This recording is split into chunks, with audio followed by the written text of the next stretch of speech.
Welcome to the Terrible Podcast with your hosts from SteelersDepot.com, where you can find all your latest and greatest Steelers news. It's Dave Bryan and Alex Kozora, always lit, talking Steelers. And now, here's Dave and Alex.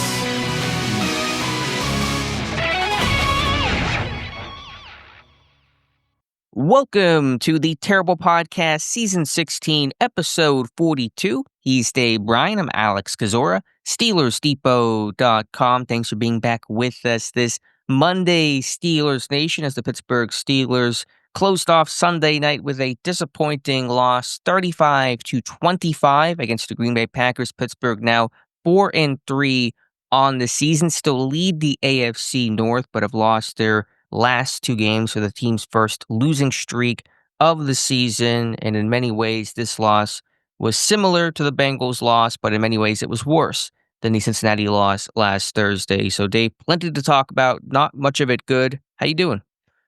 Not bad for just a couple hours of sleep, and I'm gonna spare everybody the singing of the gloom, despair, and agony. It's just not even worth it. People probably don't even want to hear it this morning here. Very, very dissatisfying game overall, especially in that third quarter for this team. We've got a lot to talk about, mostly bad.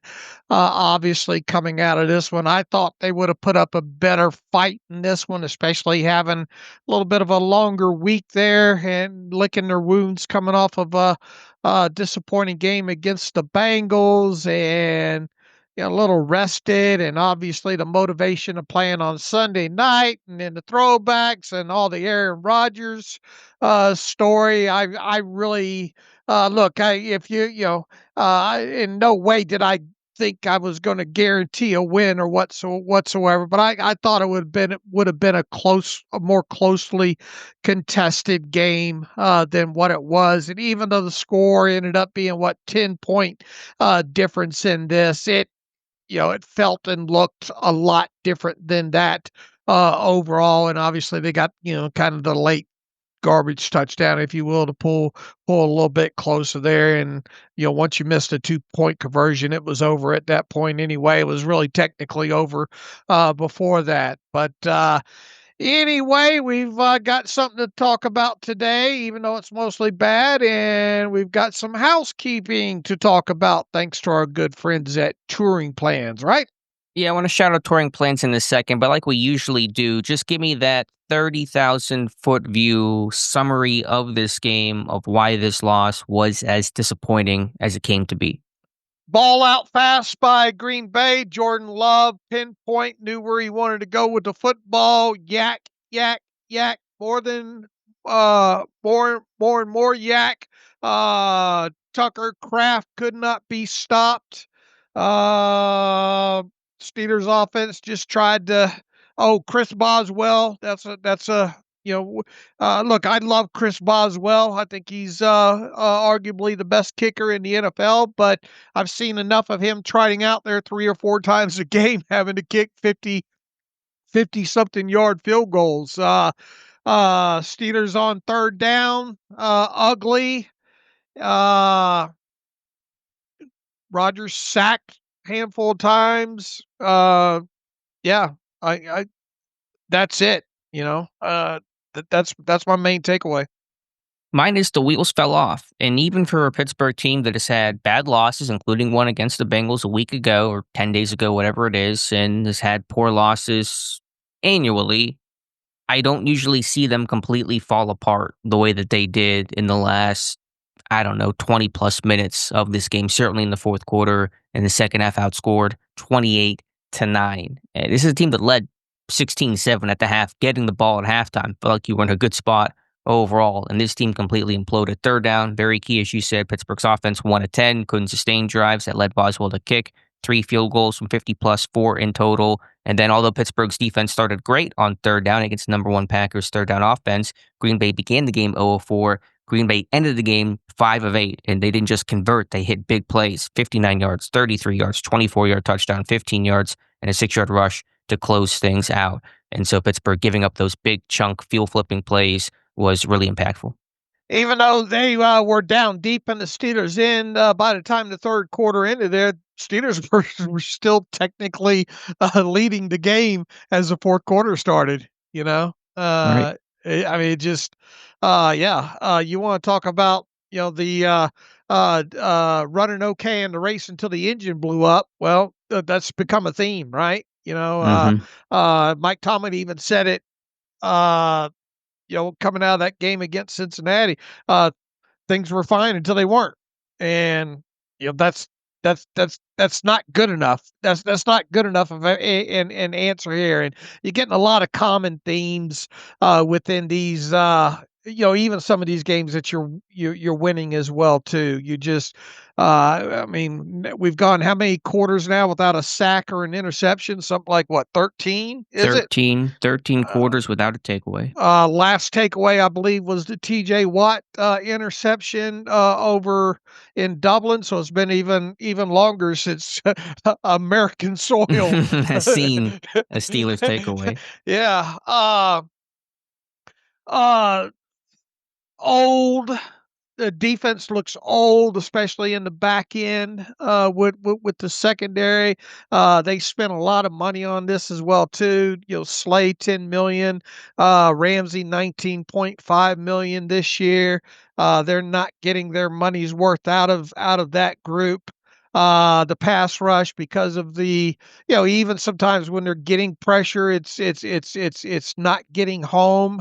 They're trying to mix up some of these blitzes, especially early down type stuff, and not effective there. And when opposing teams are catching these balls, I mean, look, you look at the yardage Jordan Love had yesterday. I mean, well over 200 yards of that came after the catch, man. And you look at Tucker Kraft and the yardage that he had, man.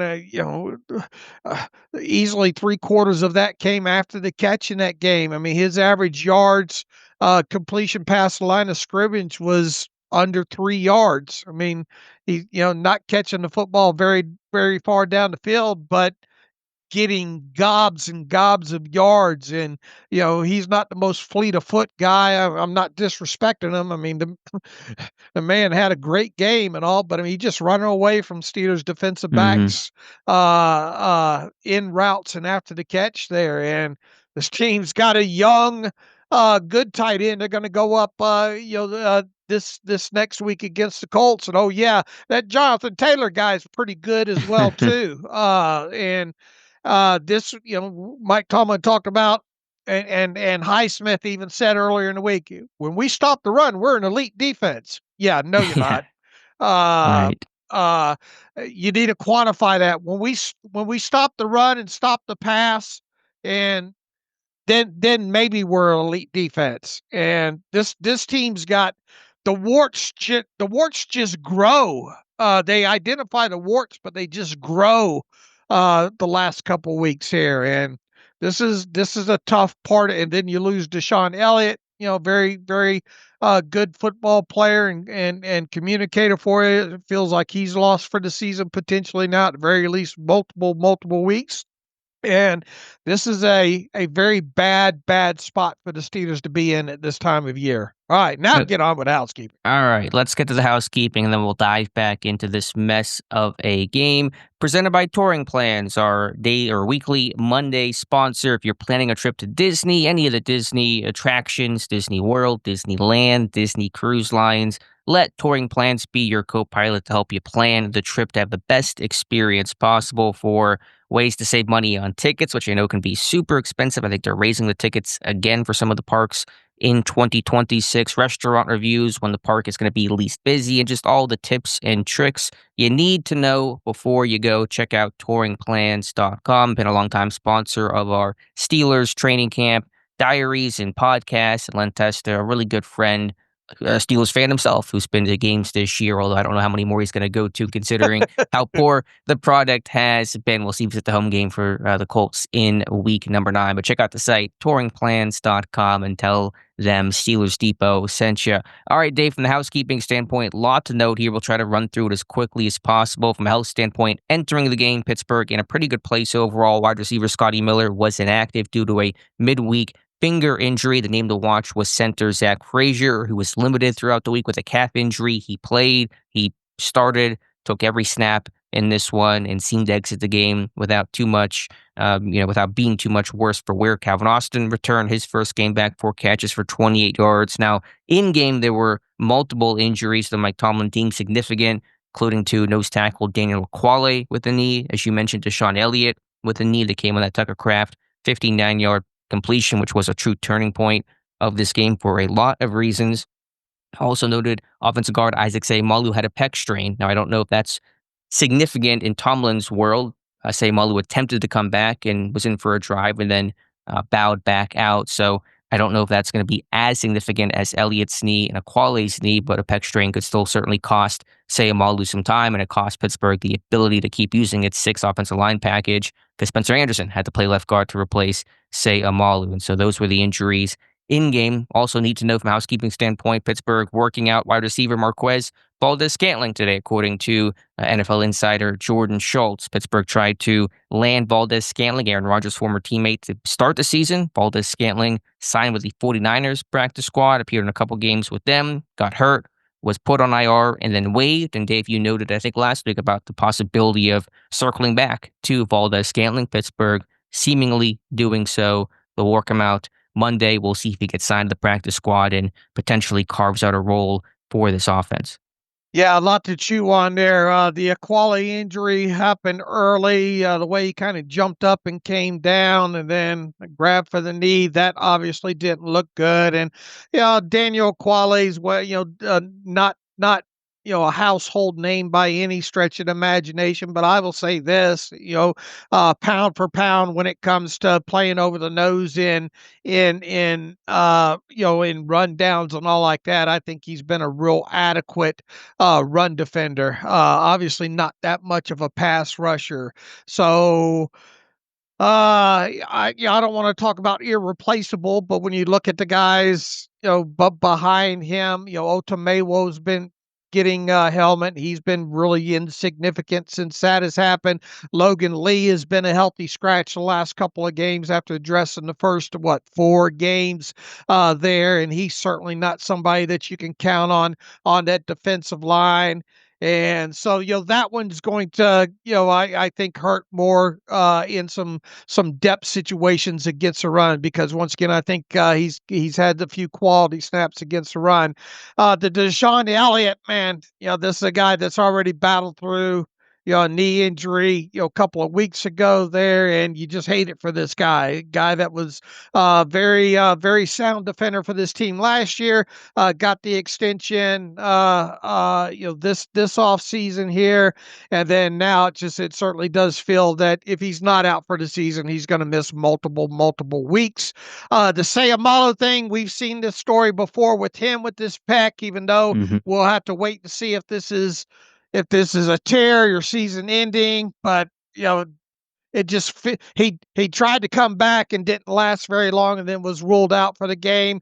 You have to wonder if this is going to be multiple weeks with him now, and the byproduct of that is as you stated, Spencer Anderson, you lose really, and he's really been playing good in those jumbo packages alongside Darnell Washington, and we finally got to see those receiving chops, if you will. Kind of knew that might be coming at some point, thought it might happen a little bit sooner there, but this is going to change up the way you do things within that. I would imagine you probably might start seeing Andres Pete get a helmet. If Seumalo can't go moving forward, we'll see how that matriculates out here. And then the Valdes-Scantling thing, initially you saw 49ers send Valdes-Scantling to IR, and you think, okay, well, that's one thing the Steelers don't even have to worry about now with that calf injury. He's probably going to ride out the IR. at least multiple weeks, if not the rest of the season. You turn around a few days later and they released him with an injury settlement there. And at that point in time, I thought, well, and I posted to Twitter, well, here's a twist. It got released from IR with an injury settlement. I wonder how bad or not bad that calf injury is. And I'm not saying, I'm just saying, because obviously he had kind of flirted with the Steelers before signing with the 49ers. You've obviously got the links to back to Aaron Rodgers there. It makes too much sense, but in the same breath, it's not something that's going to move the needle.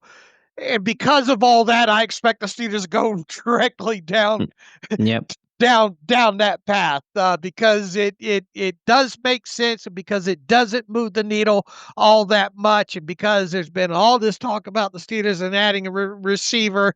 All those reasons why I expect, barring him not showing well in a tryout or workout or whatnot, ever, you know, uh, you've essentially got this year's Mike Williams probably coming in here. So that's a lot to recap there. I'm filibustering because I don't want to get to the talking about the game, but and the inactive list went exactly as we expected. They only had to have 4 inactives because this team still has a 52-man roster overall, and they were obviously Scotty Miller, Andres Pete, and then 2 more healthy scratches in Logan Lee and DeMarvin Leal. Imagine there'll be some roster shuffling with all the injuries. Not sure who the replacement for Quali is going to be. There is no other true backup nose tackle, but we'll see what Pittsburgh does from there. Probably be busy on the tryout circuit at safety. Could they go trade for somebody there, add some speed to this secondary? You have Thornhill and Clark as your safeties. They're struggling right now. A lot to chew on, like you said, but would anticipate Valdez Scantling getting signed to the practice squad, potentially elevated, especially with Scotty Miller, if that finger injury is going to keep him out multiple weeks. All right, Dave, can't avoid it any longer. 35-25 loss to the Packers. Pittsburgh 4-3 on the season. Pittsburgh stopped the run. The run defense was not the issue that it was against Cincinnati. They give up the 1 touchdown to Josh Jacobs, but by and large, Pittsburgh contained the Packers' ground game. They could not contain Jordan Love. They could not contain Tucker Kraft. They could not contain Christian Watson, and Love carved them up when all was said and done for 360 yards, 3 touchdowns, no picks, no sacks, just really domination, especially in that second half, Dave. In back-to-back weeks, Joe Flacco and Jordan Love have thrown for 300-plus yards, 3 touchdowns, and no interceptions. First time Pittsburgh has ever allowed that in back-to-back games. So we'll make the joke of when Mike Tomlin called it a historic defense to begin the season. He was correct, just not in the way that he intended to be correct, because Pittsburgh's defense is historically bad in the wrong direction. Man, prehistoric defense continues. Those guys look old out there. Jordan Love completed 29 of his 37 pass attempts for 360 yards and 3 touchdowns. He completed 20 straight during the game. And according to Next Gen Stats, with a 0.1% chance of completing all 20 passes based on individual completion probabilities. He was good against the blitz, completing 12 of 17 for 211 yards and all 3 of his touchdowns. The 3rd most yards against the blitz by a quarterback this season per Next Gen Stats. He had a 2.56 snap to throw time Sunday night, and entering Monday night, that's the 4th quickest in week 8 heading into the Monday night game. One of the guys that had a quicker release time to him in week 8 so far was Aaron Rodgers. So, and then we'll have to see what happens with Patrick Mahomes. Been getting rid of the ball pretty quick in his game. So, that might end up being, I don't know, the 5th quickest across the NFL. But the MO is and has been out for the Steelers against the Steelers defense for quite some time. Their pass rush and all can't hurt you if they don't have time to get to the quarterback. And the Steelers are not doing a great job of taking away a lot of those first reads, and opposing quarterbacks are knowing that they have to get the ball out quick. We obviously have seen this multiple times, most recently with Joe Flacco in week 7, and then now followed up with Jordan Love this week. And the Steelers defense MO is uh, stop the run, try to keep it close, get some splash plays, be it sacks or one of our superhero defensive players to force a turnover, and everything will be all right. Well, they actually did stop the run for most of the game up until the midway through the fourth quarter. A couple runs got leaky there, and obviously the Jacobs run bouncing off out to the outside on the touchdown there. But pound for pound, did what they were supposed to do in the heart of the game against the run. They just they couldn't stop the pass, whether it be in man, whether it be in zone, missed tackles galore. This is a team that started off the year really pretty good in missed tackles, and now that's all gone away the last several weeks. They look old. They just Mhm. they They are old. They don't look old. They yeah, are old. the whole defense just looks old. And uh a lot of people will point to that third down pass to Kraft that Lolly popped up in the air, and I get the hand wringing about did he push off maybe and all like that. But here's the thing there. All right, he caught it. You can't get him to the ground. He rumbled. I mean, that pass was only completed something like 13 or 14 yards past the line of scrimmage. Unfortunate, rumbled for all those yards after. But look, the Steelers were still ahead at that point, and there were still blades of grass to defend at that point. So, was it a big play? Because you go from a get off down in that situation to they ended up, obviously punching the ball in the end zone for a touchdown. Yeah, theoretically, and it was a big play in the game, but you just can't let that one play define the rest of the game. But that play really was kind of the beginning of the total collapse happening at that point. They never really rebounded from that point and on there. So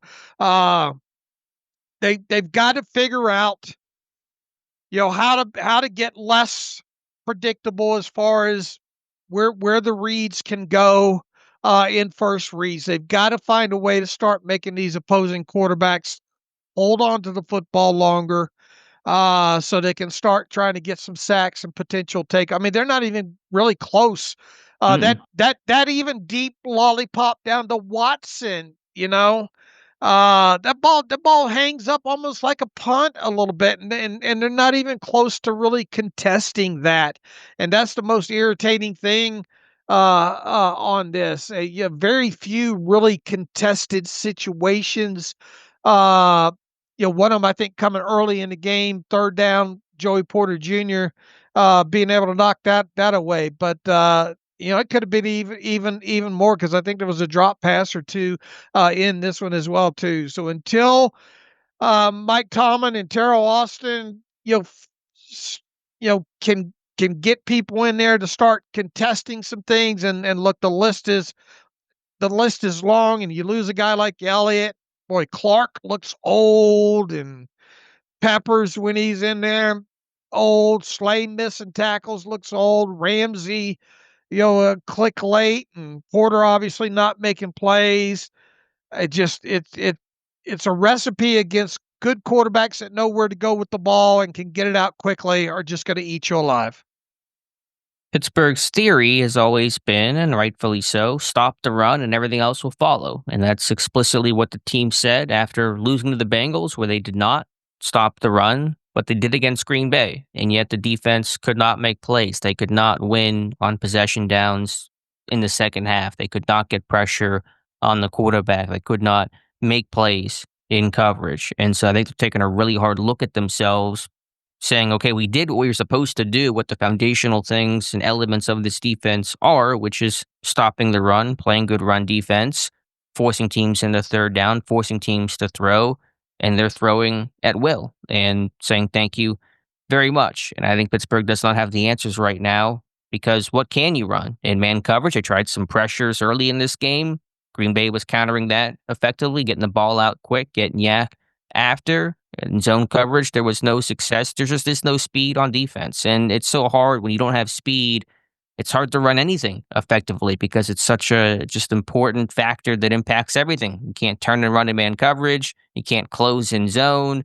You can't take away angles, and that allows yak. And so when you have a slow defense, this is what you get. You have a limited menu of what you actually can run, and you're facing some young and talented and speedy receiver groups in Cincinnati the week before, in Green Bay's group this week. I mean, Tucker Kraft is just out sprinting and out running with ease Clark and Thornhill on his second touchdown. And Kraft's a good player, but he's still a big tight end, and he's just running away. And Clark and Thornhill, Clark especially, can't get a hand on him. A little option route where Kraft went inside on an angle route. So that kind of sums it up right there. So this defense, Pittsburgh banked on the veteran experience of the group being the X factor in their favor. It's now the X factor against them.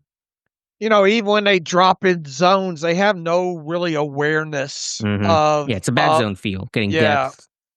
Yeah, it's almost like I got to get to this point. I got to get to this certain landmark, regardless of what's going on around me, and they have no awareness of where players are, and it's okay to drop, to move. They're trying to be so textbook and careful now at this point that it's even costing them. And a lot of times you see them try to at least drop to the sticks and say, okay, well, we'll drop and not give up the completion at the sticks, and we'll rally down to the pass up underneath, whether it be a screen to a running back or tight end or wide receiver.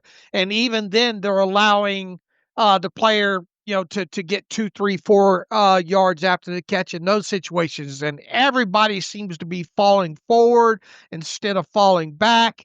And it's just, once again, even when you're playing zone, you've got no awareness of where the opposition is. And the yak in this thing was just unbelievable, man. When you look at it overall, and hold on a minute here, I'll pull up some more. Overall, Tucker Kraft caught 7 of his 9 targets for 143 yards and 2 touchdowns, recording every reception against man coverage despite running just 14 of his 32 routes against man. He finished with the most yards man coverage by a tight end in over 6 seasons since George Kittle in 2018 per Next Gen. All right, 143 receiving yards on 7 catches, 131 of those yards after the catch. His average air yards per catch was 2.43 yards past the line of scrimmage.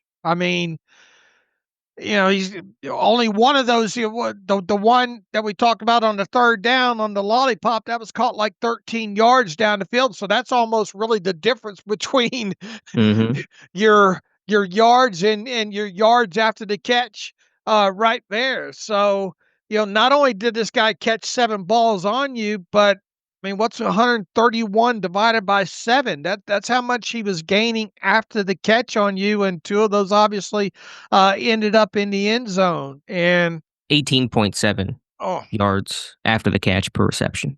Yeah, the raw chart data that I put together last night from the charting showed the Packers had 245 yards.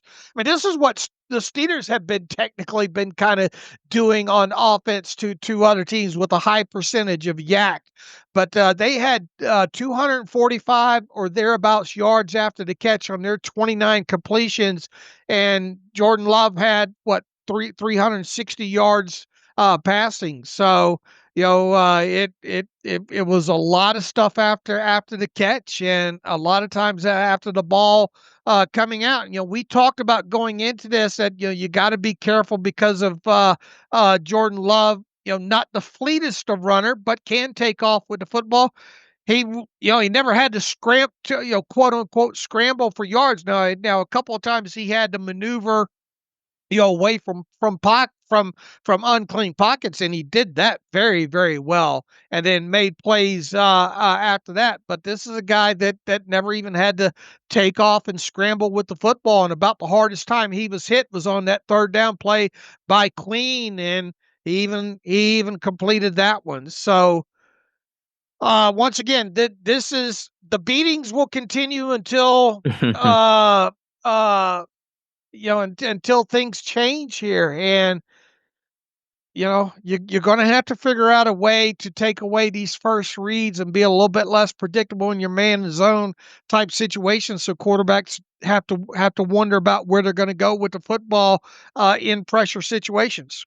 Yeah, it's just hard. Just no speed, no instincts defensively, and the combination just gives you not a lot to work with. But again, you see this team lose Elliott, and this defense really fell apart from there on out. Pittsburgh could not roll with some of those punches and make some of those adjustments. I think when injuries happen on both sides of the ball, losing, say, Malu offensively, that took away that sixth offensive line package, and then losing Elliott defensively. When Pittsburgh's not had Elliott, their defense is really wilted. Lose him early in the season. He played some tough games, poor run defense, miscommunication, and then you lose Elliott in this game, and you see those things pop up. The run defense did get worse.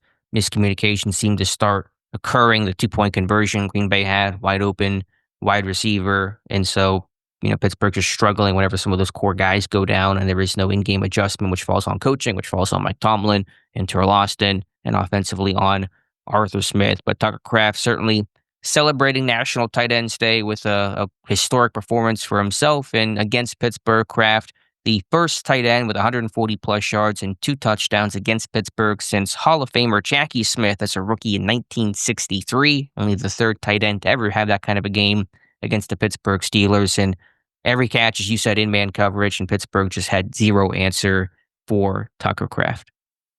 Patrick Queen's just not a great green dot wearer, is he? I mean, he's played some good ball this year. So we've seen the best of Patrick Queen and what that looks like, and that can be really good. But this team just seemed rattled. Whenever you lose Elliott, whenever the hits start coming, Pittsburgh could not start punching back, and they just got beat up on, obviously, in the second half, allowing 28 points. I mean, I think Queen did not have a great game overall. Right. Missed tackles in space, contributing to some of that yak. I think he missed one on Kraft himself. He's had about 4 almost sacks this year, but you know what they call almost sacks, not sacks. That was like the one on the Kraft 59-yarder. So, yeah, Queen, is not. Pittsburgh has touted its speed, athleticism, and inside linebacker with Queen and Wilson, but what is that really getting you? It's getting some sideline to sideline type of range, but in coverage, you're getting nothing from those guys. I don't know if Pittsburgh used dime in this game. I don't believe they did, but I have not charted the game. I don't know how that's not an alternative of something Pittsburgh needs to use to get Eccles on the field, a cornerback with some speed, getting your best coverage guys out there to defend some of these third downs, some of these obvious pass situations. Yeah, Slay's got to come off the field more for starters if you can get around that, but that's going to be hard to do now. Clark and I mean uh, they're all their safeties are not really playing well right now. Last several games, their linebackers, as you mentioned, they can play downhill. They can get to the sideline, but they're not getting it done in coverage, specifically in both in man and zone. They've got no real awareness in zone either. And it's just all just a recipe. I mean, Ramsey would come up and make a big hit or a stop here and there, but that's not enough. I mean, he played well. Ramsey was the one DB that I thought had a good performance. Wasn't giving up much in coverage, wasn't really targeted, and his run support and his tackling was very good. Yeah, but no really true splash though, and that's something that this defense thrives on is either sacking the quarterback or taking the football away. And now, even on a couple of these lollipop ones that Jordan, the 2 most quote unquote maybe interceptable balls of the game, or at least ones where you would think the percentage of complete completing them should be low. He managed to complete those and to rattle off 20 straight completions.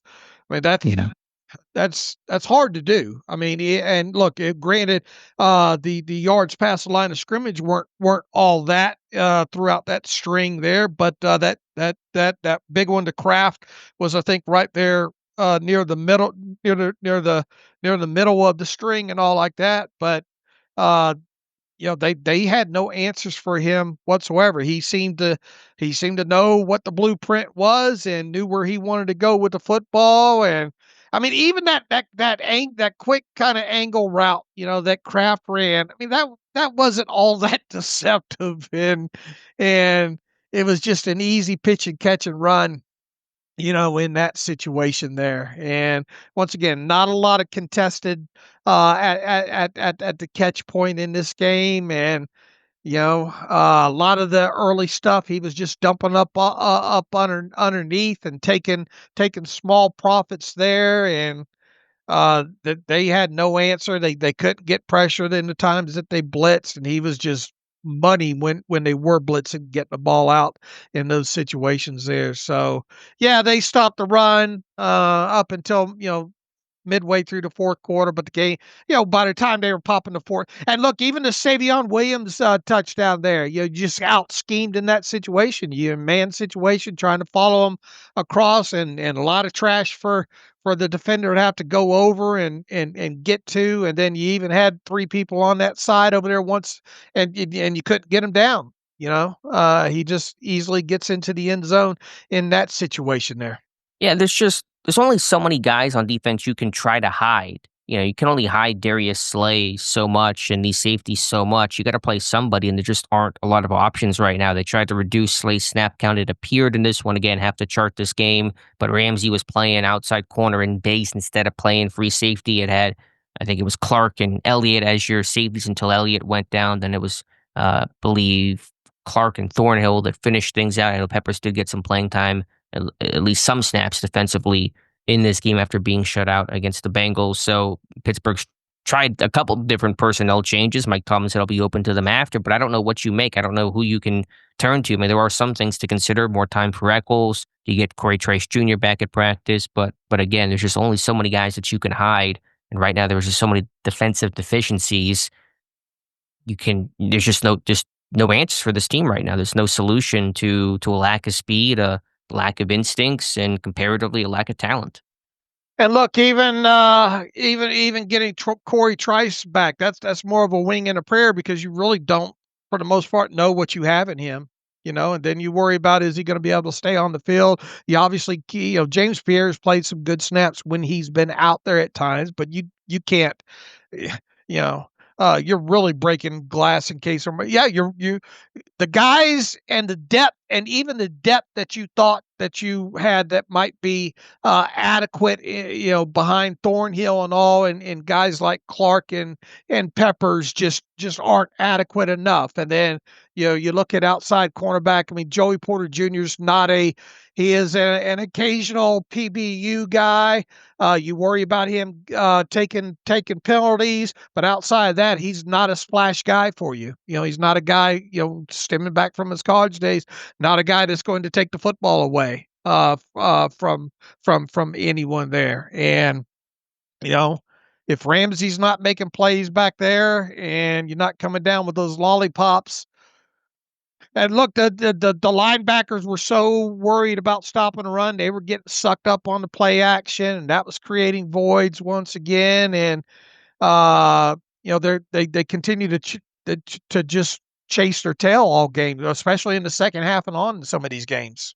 Yeah, Pittsburgh's defense came out aggressive with a lot of early down pressure and run blitzes to stop the run coming off the Bengals game, and I thought Green Bay did a nice job overall countering that with some of the quick game and throws to the flat. Didn't produce a ton of points early, but kept them on schedule throughout this game. But you talked about Friday's show, Pittsburgh's defense needed to create negativity, and there just simply was none of that, an absence of negativity in this game. As you mentioned, Pittsburgh's defense not taking the football away 13 straight quarters now without a turnover. If Pittsburgh goes a fourth full game. They've gone the last 3 full games without a takeaway. If that becomes 4, it'll be the first time since 2013, only the second time since the 1970 merger that has happened.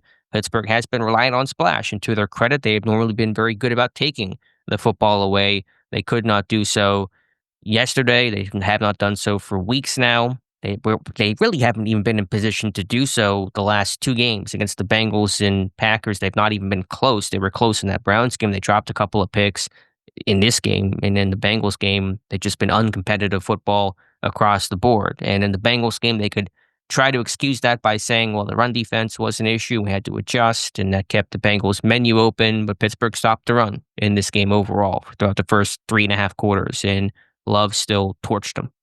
And even though there were some positives, I guess, defensively early on, I mean, you had three and outs in the first half out of 6 possessions there.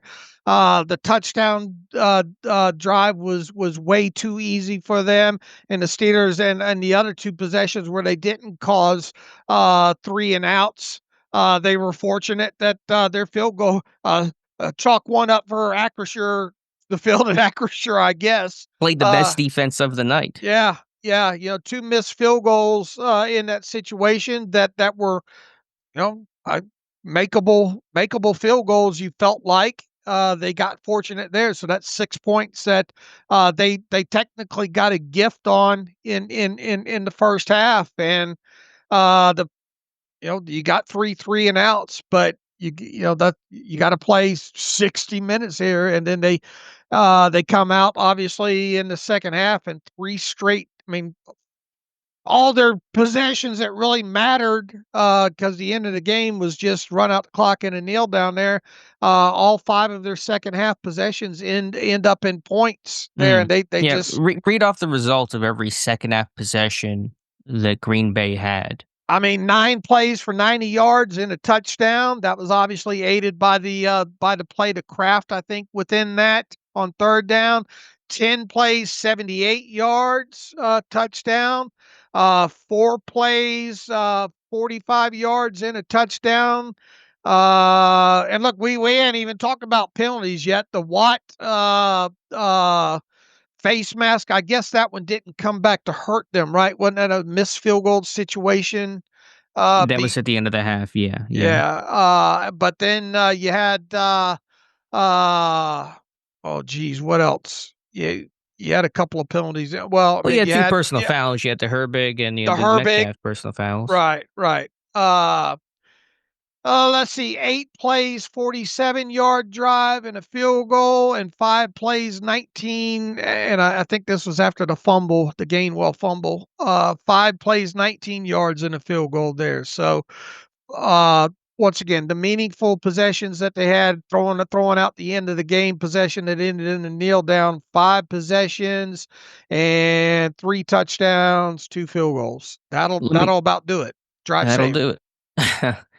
Let me read off the outcomes of the opposing team's second half drives the last 2 games. So what the Bengals and Packers did in the second half against Pittsburgh in Week 7 and Week 8.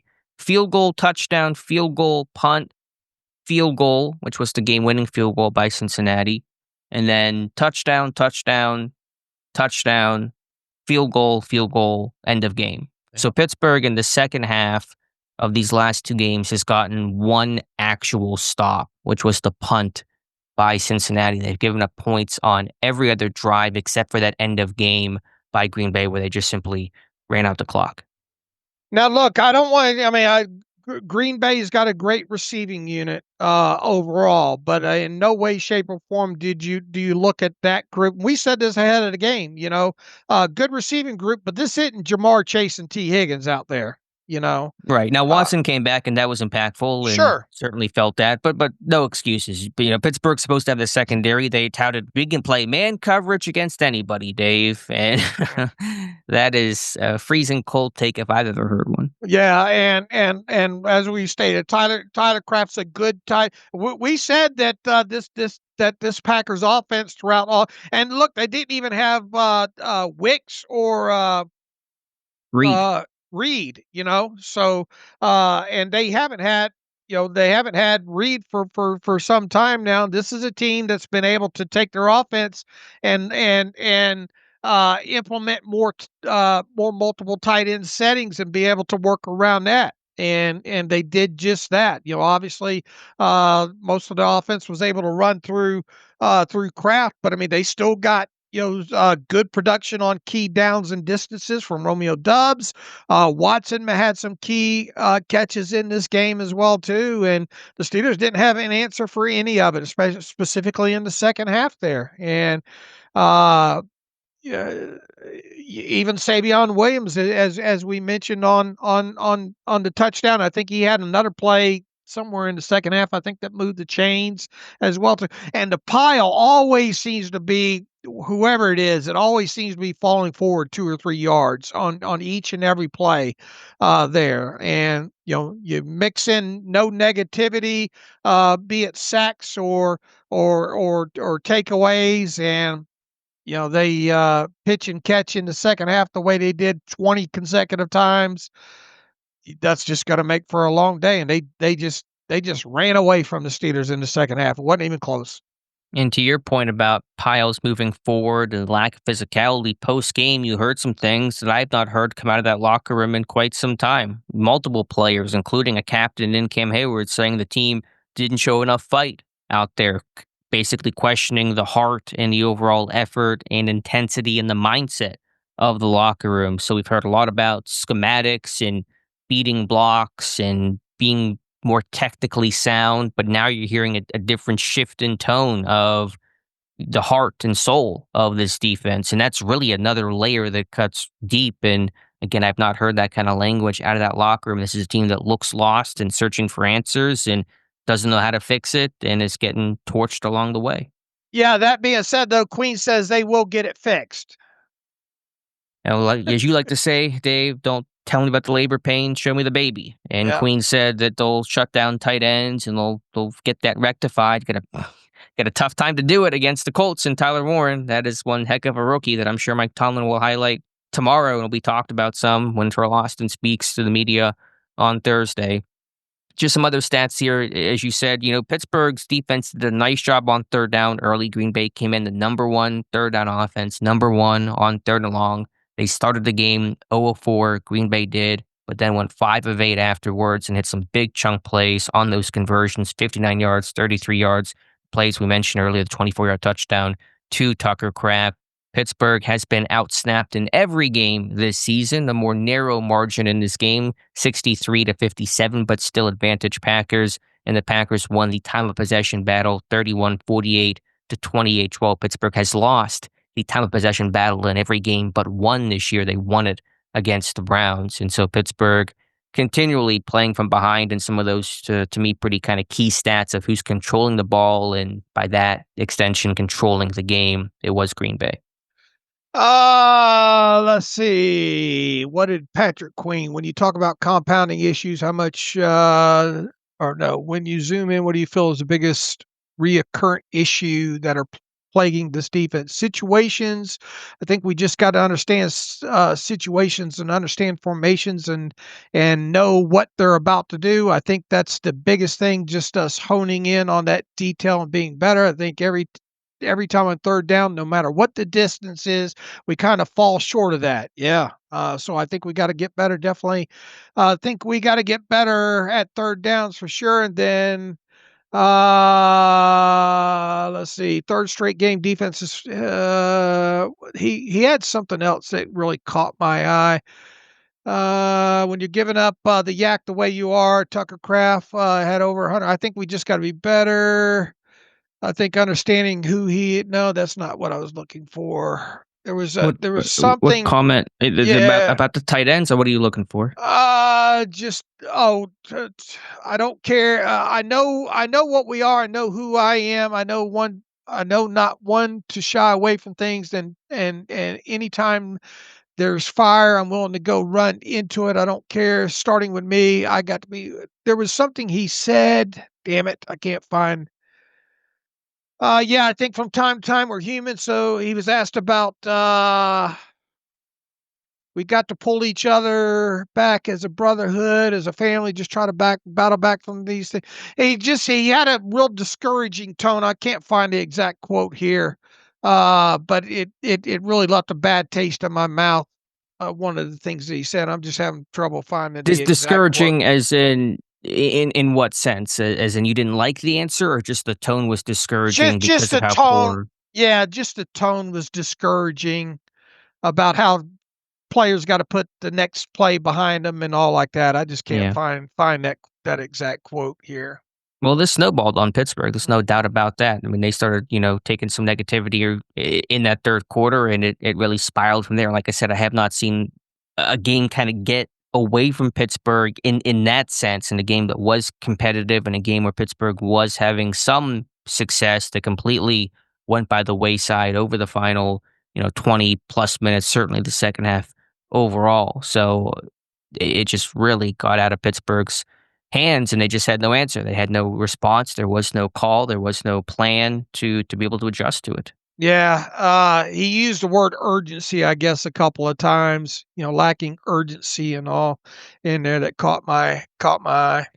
And I know that the ball came out quickly, and it might have been hard to get home in some respects, but you need your stars to play like stars, and TJ Watt has not been that guy. I mean, he was really quiet in this game. He had one quarterback hit. Herbig was, like the Bengals game, not seeing a lot of action in this one. The pass rush just did not get home. So Watt has had one of the quieter starts to his season over his career. And you just need your guys to bow up and play like studs. And I'm not seeing that from TJ Watt.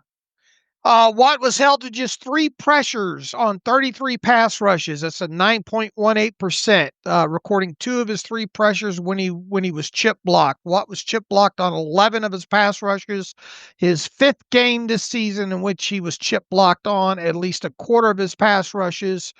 On the season, Watt has faced 88 chip blocks, 26 more than next closest defender. Look, you know what they're trying to do. Garrett obviously gets that kind of attention. People try to give the attention to Micah Parsons as well too, and we see those guys still be able to impact at a higher rate than the way he's been able to impact. Yeah, and there's times where he's chipped, and then you lose contain on that deep ball to Watson. Watt gets chipped, and I think sometimes the response is when you get chipped is to stunt and loop inside and kind of go with the chip instead of trying to fight against it. But there is no contain, and Love's able to roll to his right and make that throw downfield. And Thornhill did a terrible job tracking it, and it's uncompetitive. And Watson makes the catch for a huge play on third down that sets them up in a goal to go situation. So. Yeah, I know it's hard. I mean, I know Watt gets a lot of attention, understandably so, but he has throughout his entire career. In 20 sack seasons, he's had that kind of attention, and the plays just aren't coming. Tomlin said early in the week to stay tuned on Nick Herbig when asked about his snaps and playing time. Well, we're still staying tuned. Nick Herbig, 24 out of 64 defensive snaps Herbig was on the field for. I think it's a lower percentage than even the Bengals game. The Packers ran fewer plays in this game, but I think even from a percentage standpoint of what Herbig was out there for, it was lower than the Cincinnati contest. So, yeah, collectively, you had 3 quarterback hits from your outside linebackers. You had 0 tackles for a loss, and really just no sort of impact. Right. All right. We've anything else to add on the defense here? Anything positive, anything to take away, any poor performances that should be praised, far and few between as they are. Man, I'm not feeling. I'm not. None are coming to my head. I guess the early kind of contested breakup. Well, look, I mean, you had 3 and outs in the first half. But you got to do that for a full game. Agreed. 60-minute game, and it was anything but for the Pittsburgh Steelers. I thought Ramsey was the best defensive player in this game for Pittsburgh, but a little more to clear. At one point there, I guess late in the first half there, Chris Collinsworth said, yeah, this kind of game's trending the way kind of the game that Mike Tomlin and the Steelers like. Well, it was until it wasn't. Second half, they just got schooled bad.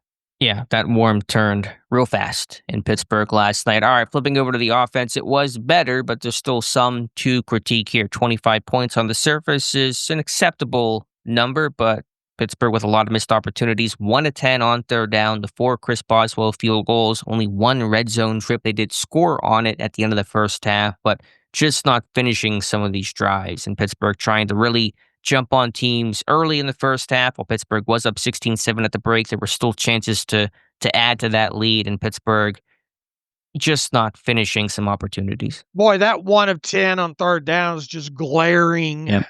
Just absolutely glaring there. And a lot of it self-inflicted wounds. You had the DK Metcalf pass interference. You had the illegal shift on Pat Fryermuth set you behind.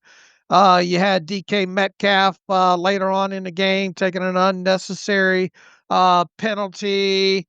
They were penalized. What was the situation there? That put that in the third and forever, right? What was the score in that moment?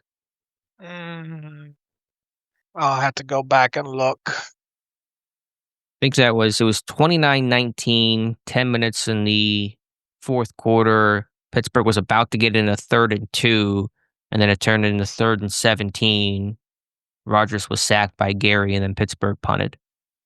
Yeah, you had a 2nd and 7 play. You had Warren to right in for 5 yards, and at the end of the play, instead of a 3rd and 2, as you stated, with 9:45 left, you are facing a 3rd and 17. Aaron holds on to the football, and Gary got his 2nd sack of the game at there. So you take what's looking like a positive situation facing a 3rd and 2 because of an unnecessary penalty. You go into 3rd and 17, and that closes the playbook on you. Yeah, I don't think Pittsburgh was going to win this game no matter what happened in that sequence, but just the self-inflicted wounds, the undisciplined football, that for all the Steelers' warts, they have not had those moments this year of just completely selfish, undisciplined moments of just kind of letting emotions get to you. And it happened in this game repeatedly on the Herbig personal foul, which might have been a little more, might give that one a little more grace, maybe. It was kind of a crazy kind of sequence that got chippy in the second half. But the Metcalf moment, I think he poked the Packers player in the eye or something, or kind of jabbed his finger into his face. You know, that kind of stuff's going to get called, and that's just self-inflicted wounds. Well, even the Herbig penalty really kind of flips the field. Oh yeah. In that situation, and you're down 22-19 at the time, and then all of a sudden you go from the ball being on their side of the field to giving them obviously 15 more yards, and they start off 1st and 10 at the Steelers 45, and 4 plays later they're in the end zone. Yeah, that whole sequence was terrible. I mean, it went from Pittsburgh being up 19-14, I believe, and then you had the Christian Watson 33-yard catch on 3rd and 7. Then they scored 2 plays later with a 2-point conversion. And then you had a terrible kick return to your 23. Rodgers sacked on 1st and 10 on play action, end up in 3rd and 20, half the punt, and then Herbig has the penalty that makes that essentially, God, what was the actual net yardage on that punt? I think 25 yards when you factor in the return and the penalty that set up Green Bay at the Steelers 45. They scored a touchdown, and it was off to the races from there. Yep, exactly. So, I mean, just it could not be a worse sequence. This team completely fell apart in the second half. And again, I don't remember them falling apart like that. Even the Bengals game, which was bad, and Pittsburgh couldn't get stops. Just this tone was different. This was a team that was waving the white flag, that felt completely helpless, that had no answers, and it just felt completely deflated and was playing recklessly and just dumb football. And I just don't remember seeing that happen too often in Pittsburgh. What was their 1 third down conversion the Steelers had? That's a good question. You think we would come to mind off the top of the head, but I don't know when that was. Was it early in the game? It was the Roman Wilson. It was the first 3rd down of the game. Oh, okay. All right. The 45-yard catch was check Roman Wilson. Nice game for him. First career touchdown, the 45-yard catch. Wish he would have caught the ball in that offsides play. Wish they would have called offsides on that play. A lot of things to talk about on that particular moment. But yeah, the first 3rd down, Pittsburgh converted, and then they went 0-9 the rest of the game. Wow. Yep. That's telling. The run game I thought was good. Yeah. Green Bay had a really good run defense. They got wide back in this one. Pittsburgh, I think, had 77 yards at halftime, which is more than what Green Bay was allowing the entire per game on the season, 76 and a half. I mean, the second half yardage was just really poor. I mean, what did Pittsburgh rush for, like 20 yards in the second half? I don't know what their passing yards were, but it just wasn't a lot going on in the second half. And again, even in the first half, you weren't finishing drives. Yeah, the moment that they lost, Sayamalo had to put Anderson in there. You lose that big package, and they had some success. And I said that they should be able to run to the left side, and they did for the most. They were able to run around both ends for the most part. They was pulling the tackles a couple of times. I thought overall with their gap scheme was pretty good overall. I thought Jalen Warren ran hard, was getting some good yards, even a couple of runs that Gainwell had over to the each side, one right and one left. I thought were good, but once they got into the second half and fell behind, they really became one dimensional, and specifically after losing Sayamalo in that game there, and they just they didn't have an answer specifically on third down situations, got in too many third and long situations, obviously couldn't convert, had to take some check downs and just walk off the field in those situations. Yes, the referees missed a third down. Offsides is pretty blatant. I thought for a moment, even though the rules guy on NBC says this would be very rare, because the officials huddled. I thought, oh, they're gonna drop a flag after the fact, and that'll be one of those kind of unheard things. But they didn't. Aaron Rodgers was obviously pissed, but you gotta overcome those those kind of things there. And the Steelers obviously couldn't. And stands for you hit DK Metcalf on a quick slant.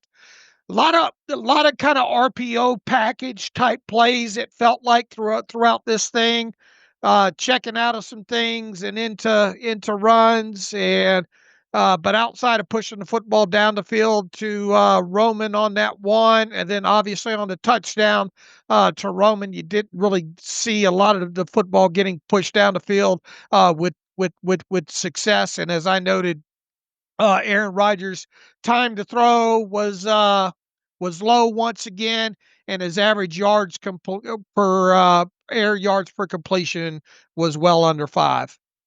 Yeah, it just felt like Green Bay was able to counterpunch, and then Pittsburgh couldn't answer back. They had 117 yards of total offense in the second half, Dave, and 70 of those came on the touchdown drive late in the game where the game felt pretty much over, 35-19. Technically, if you'd gotten the two-point conversion, it would have been a one-score game, but Green Bay was certainly playing some soft coverage in allowing that. So I think for the first 25 minutes of the second half, Pittsburgh had maybe 50 yards of offense, and so just nothing doing there. Had the turnover, you had the Gainwell fumble on that short catch, so just couldn't sustain. I mean, again, being 1 of 10 on third down, 0 and 9 after the first conversion, you settle for all those field goals. If you can turn even one of those into a touchdown, you're in good shape. And the red zone offense has been great all season and converted in this game. They're still, what are they in red zone offense right now? I mean, they're still at least top 5, I'm sure. So, I mean, it's been a really good strength, but they just could not get into the red zone in this game.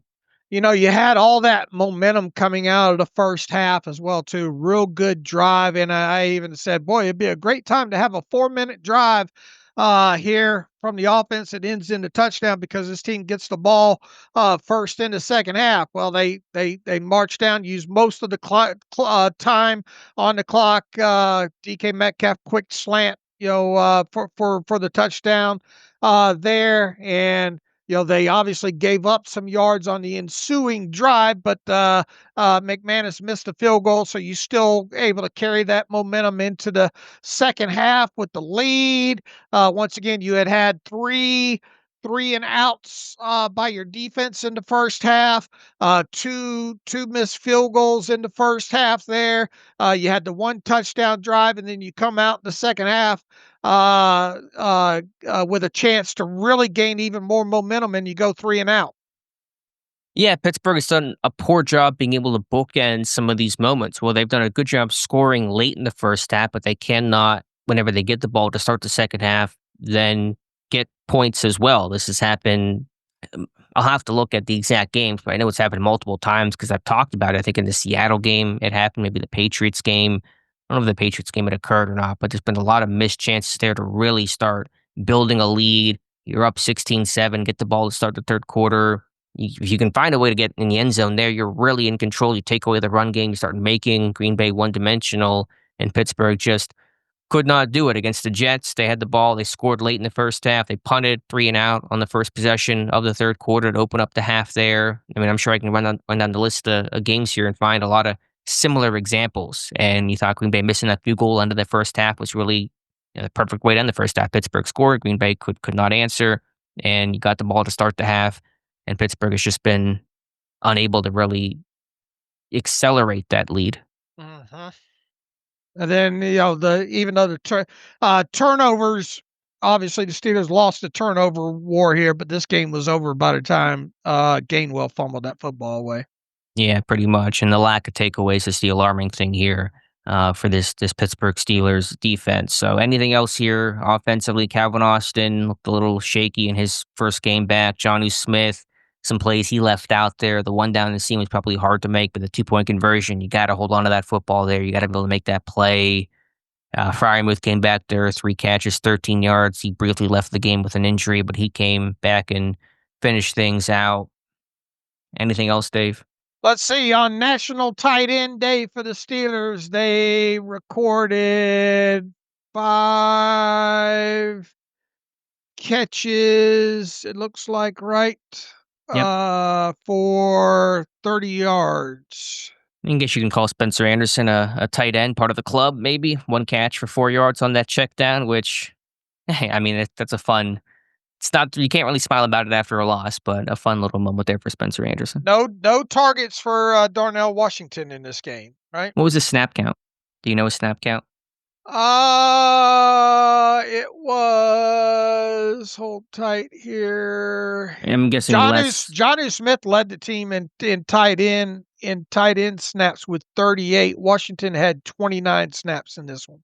Okay. Well, I know later in the game you had your pass catchers out and Fryermuth missed some time, so no surprise to see Johnny leading the way. I mean, I think Washington probably played enough snaps. I don't think that was an issue. I just was curious on the number for Washington in this contest. This Pittsburgh have they been above 60 snaps in a game the entire season?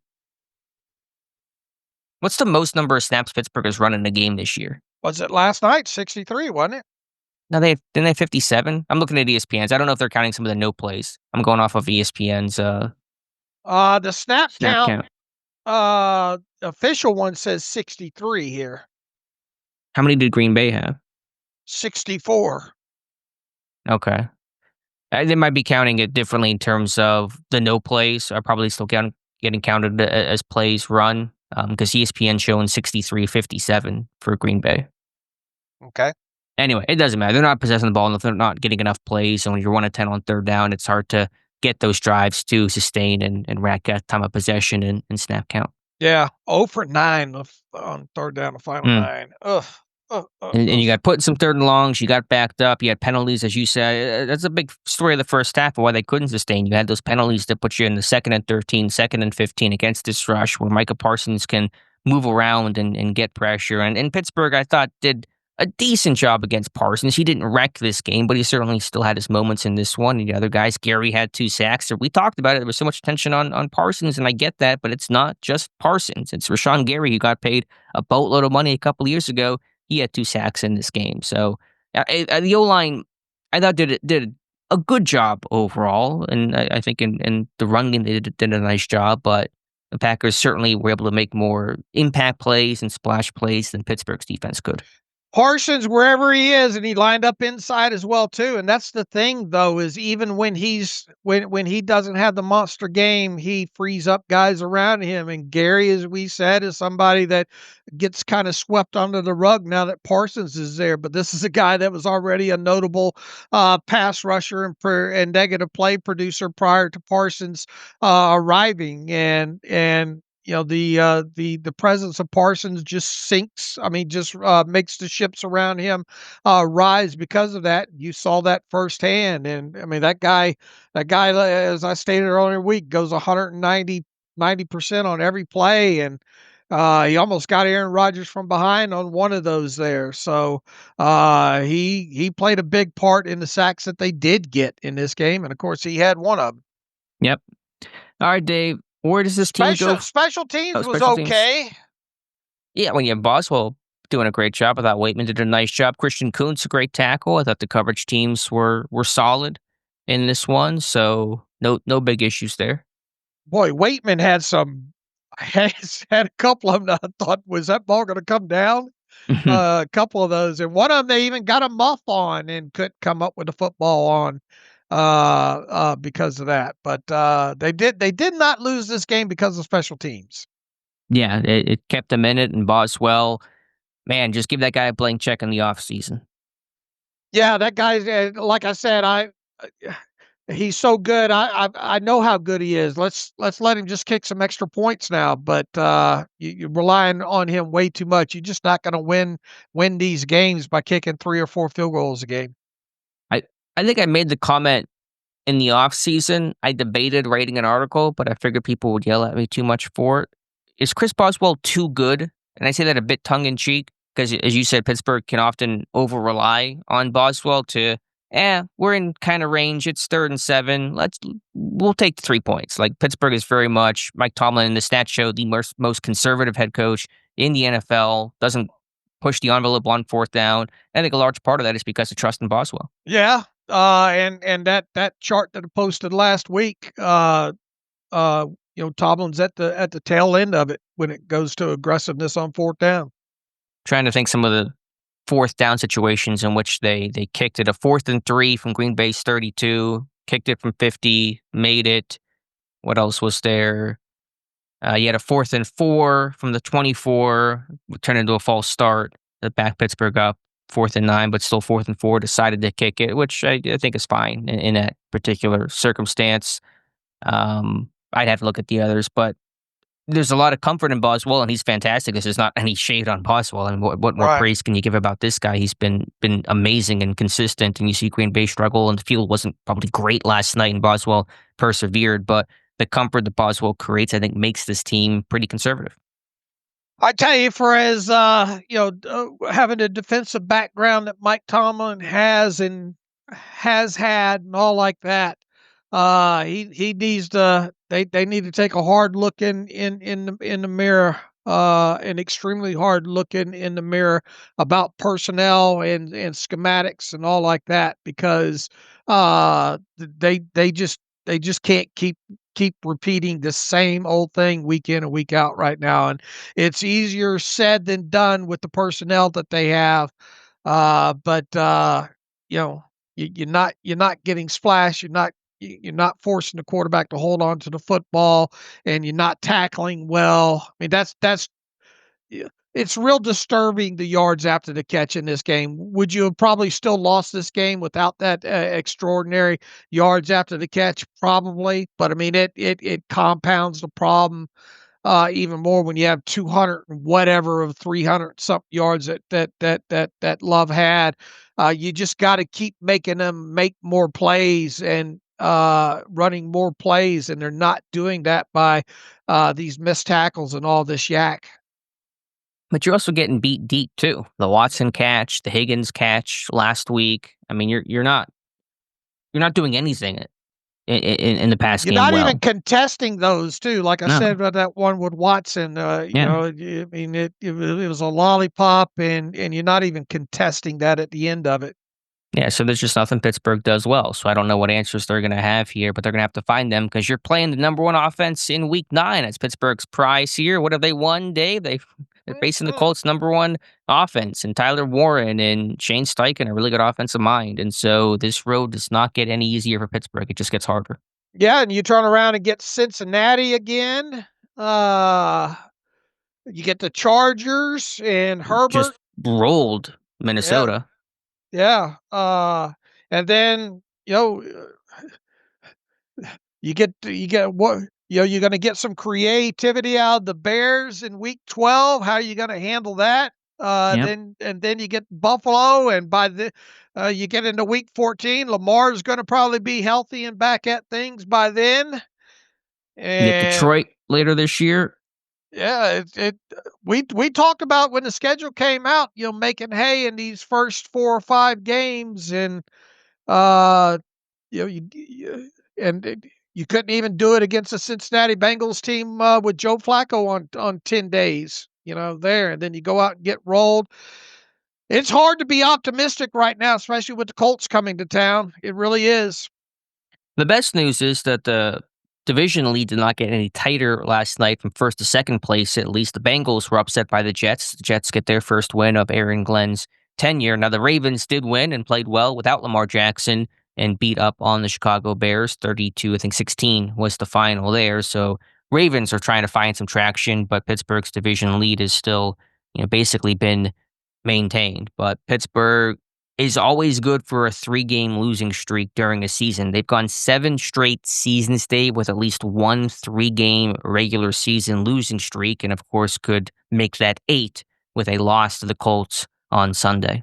And they're 3-point home underdogs again. Back-to-back weeks, the Steelers will be 3 or more point home underdogs, and that's very rare to see. Yeah. Do we have a stat on when the last time that actually occurred? I'll have to look as far as the last time it's occurred back-to-back weeks, but if it's happened, it had happened a lot, obviously, there. So I mean, that just lets you know the state of what the betting public and the sharps think about the Steelers team right now. Yeah, it's hard to blame them. I mean, I think Pittsburgh Yeah. has put themselves in that position. I'm going to try to find out when that was. I don't know if I've never really searched odds too much on StatHead before, so I might need a second. But this road certainly only gets tougher the rest of the way. All right, Dave. The bad thing is that the only real positive you have coming out of this beatdown on Sunday night is you pointing the finger and say, "Well, look what happened to the Bengals."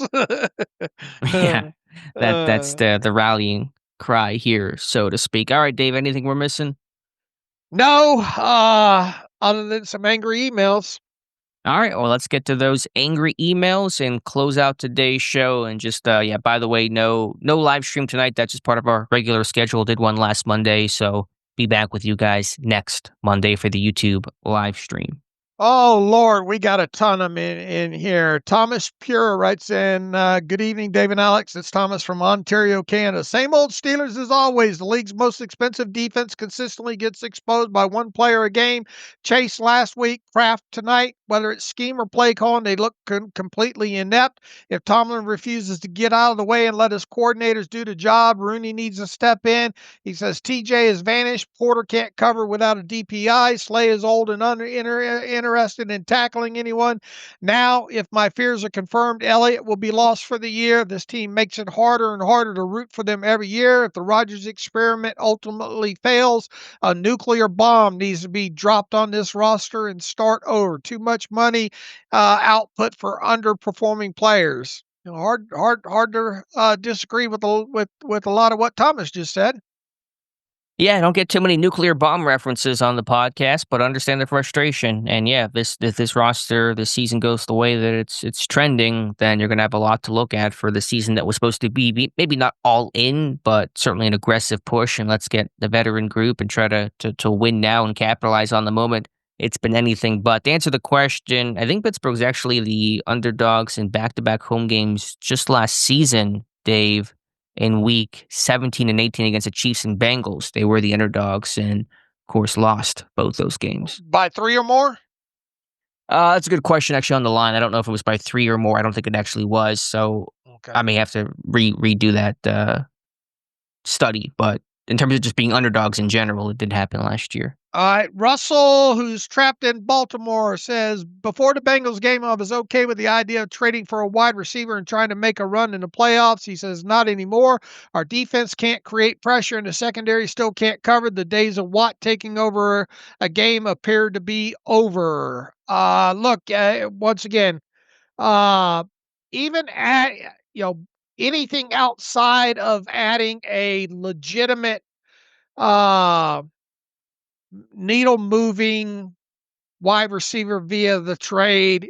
Even so, the the defense has got a lot of problems, and you wonder how much of an impact another wide receiver can come in. It really feels like we're heading towards MVS being added here in this next week, and them wiping their hands, saying, "Well, that we got that taken care of," and then him playing 8 to 10 snaps a game and 1 to 2 catches at most a game there. But appreciate the email there, Russell. Mark Alves writes in, is the jig up for Renegade? What's the success rate for Renegade? Does the defense get a stop more than 50% of the time on series it is played? Certainly doesn't feel like it, Mark. I don't know what the stat is on Renegade, but I'll tell you, it does not seem to have any impact whatsoever, and opposing teams don't appear to be impacted by it.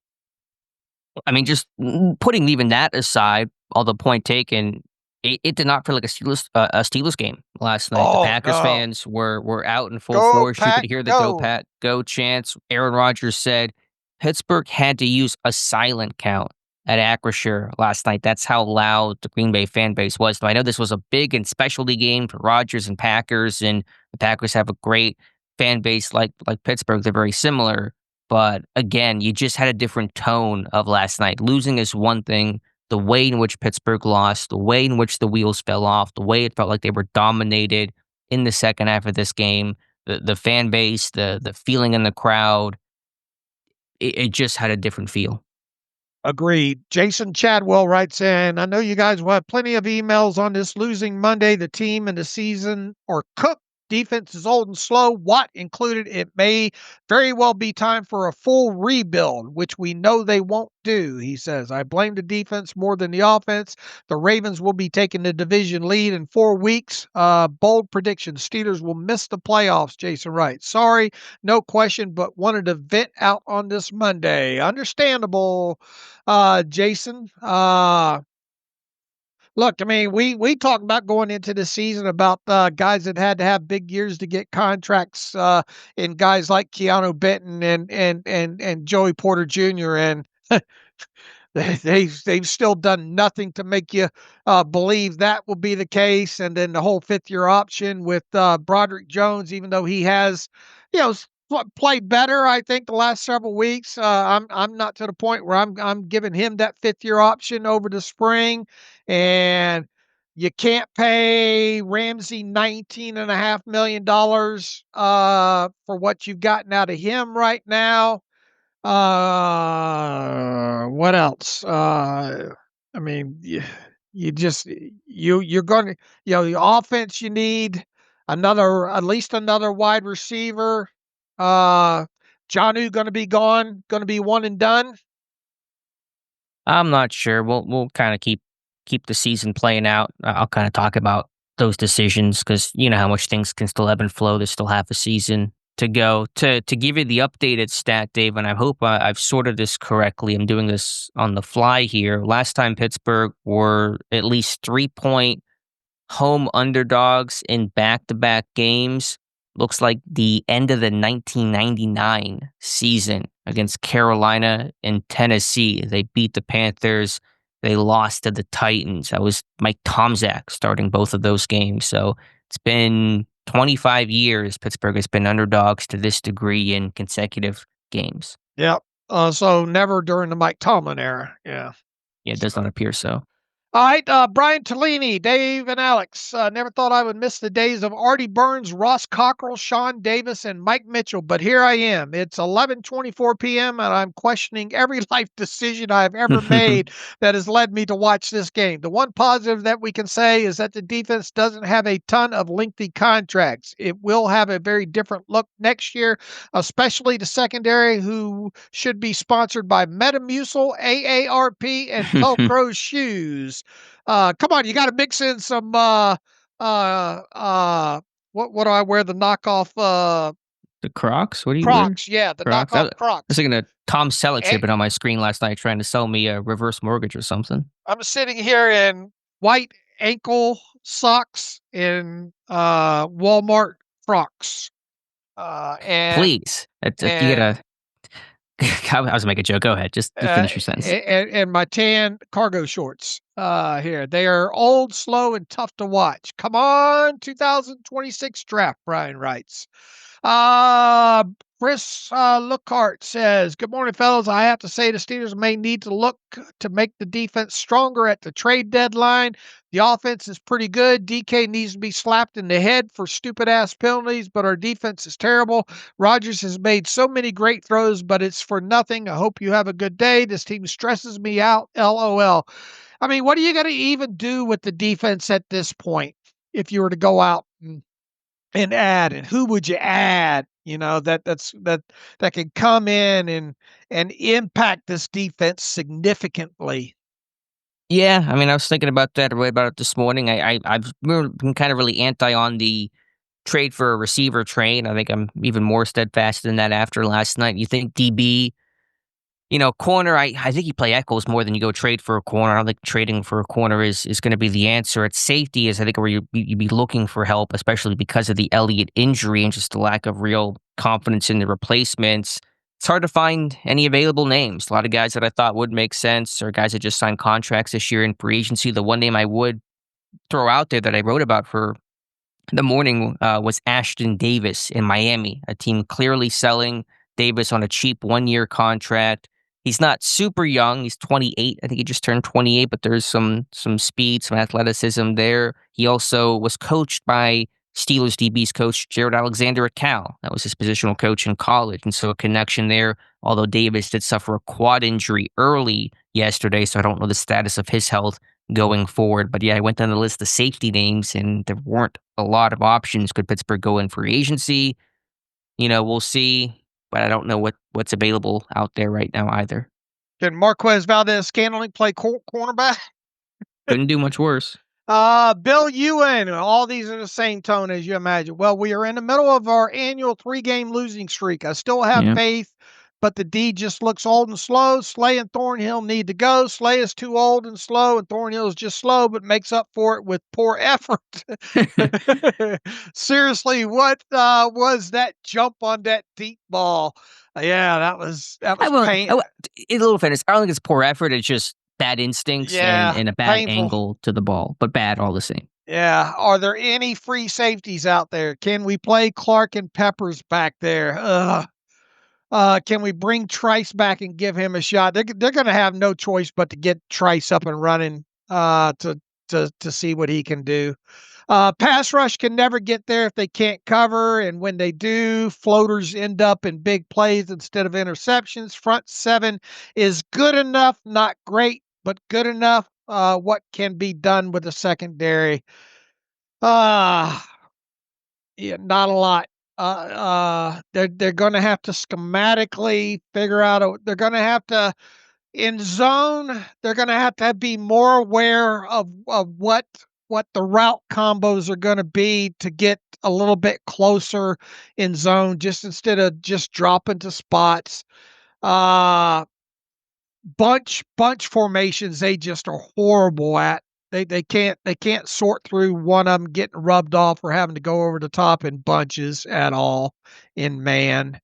There was the one early catch by Kraft on the right sideline was a pick play where Queen had to go under, and then Porter couldn't make the tackle. So yeah, the rub routes are still killing Pittsburgh. Yeah, they try to talk about it pre-snap and all too, but the execution, they can't. Somebody inevitably gets rubbed off and has 3 to 4 yard separation, makes for an easy pitch and catch. It's just a disaster when they don't make the quarterback. And look, I mean, what are the Colts going to do with Daniel Jones? And this is a guy too that still I don't think he's had to do it a lot, but this is a Daniel Jones that'll still take off with the football, right? Or at least was. His MO is that this is a guy that can hurt you with his feet, and they're going to lean heavily on their running game. And if you try to take that away, I mean, they've got some of the catches that Michael. You're talking Colts players, Pittman? Yeah, Pittman, unbelievable catch, and they're not even getting the most out of Mitchell there. Look at Alec Pierce, who I've loved for a long time. Pierce, deep ball. He's a great deep ball. Yeah, guy. Great deep ball guy. And, oh, yeah, their tight end out of Penn State's pretty damn good as well, too. Yeah. Warren. Yeah, Tyler Warren's having a great season. I'm looking at available free safeties. The one name that you could mention, and I don't say this with confidence or glee, Justin Simmons. I mean, he's been a ball hawk. There's some instincts there. But of course, you're not getting any younger by doing that. He's 32. And yeah, I don't know how much is left in his tank. So even that solution, which might be the best solution, is not ideal. Let's see if we can grab one more here because we got a ton of them in here we're not going to get to. Michael Moore says the Steelers need to move on from Chris Boswell and get a kicker who can successfully onside kick. I mean, really, with the game on the line. Kidding, of course. On days like today, I feel bad for Boz. I wonder if this is how fans feel watching Garrett turn in historic performances only to lose by 3 touchdowns. Boy, he was pissed off. Boy, he dominated that game and was on the sideline for late there, and he was throwing. He wasn't happy, man, over there. Who is this? Myles Garrett. Oh, yeah, 5 sacks. He does have more career sacks than TJ Watt, though.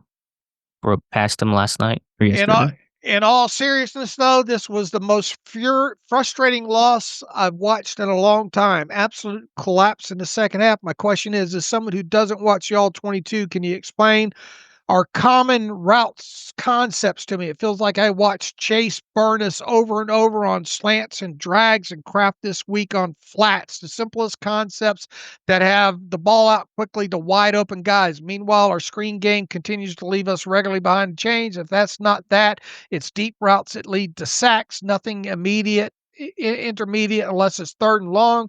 Then they dump off short of the sticks. Am I missing something on the TV broadcast? Here's the thing: is it was a lot different. A lot of the things that the Bengals were killing them with Jamar Chase. It wasn't so much a repeat of that as much as it was the tight end getting rubbed off. And then, there were a lot of shorter passes, albeit to some wide open guys. And then the Yak just crushed them. And then like Michael says, the couple of times when the ball was floated down the field, they, the one to Kraft, 13 yards down the field and however many 30 something yards after the catch on that. And then the one to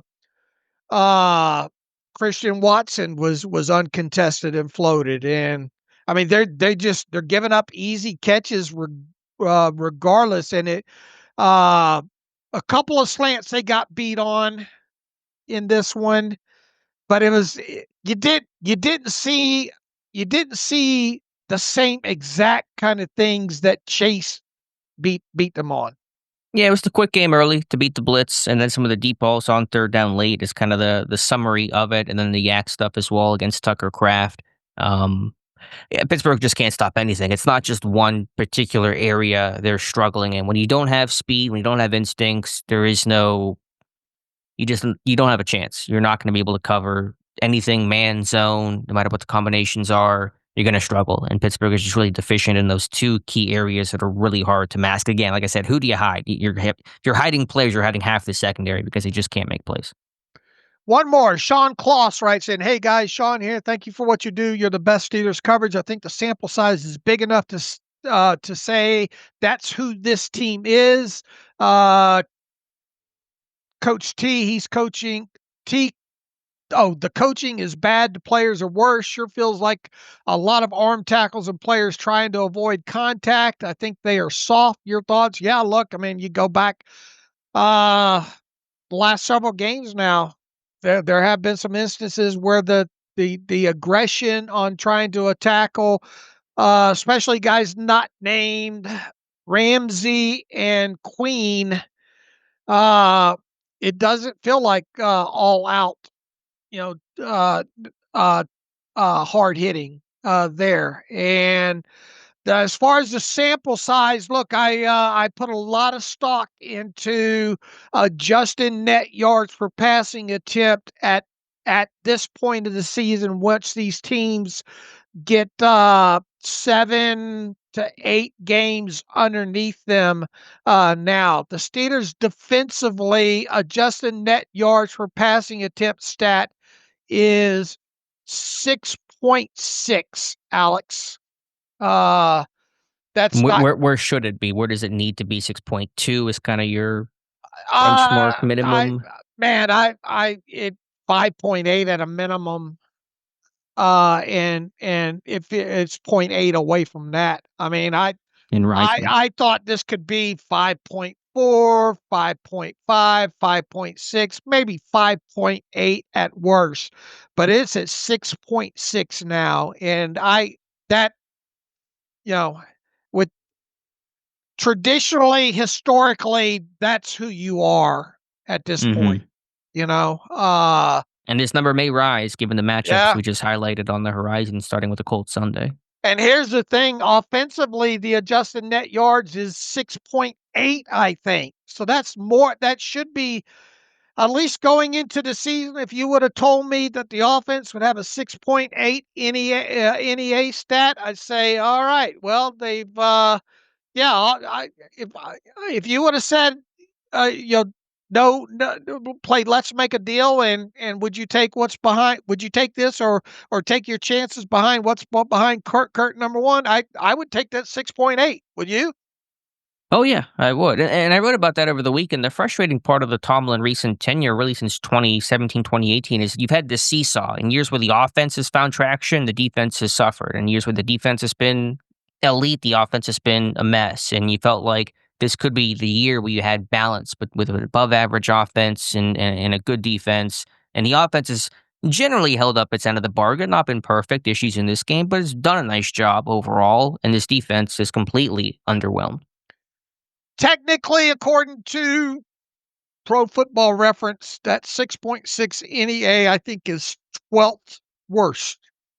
Oh, I was going to say just 12th. Like, okay, above average, but 12th worst. 12th worst. You got teams like the Giants, 6.2, the Browns, 6.0, the Panthers, 6.0.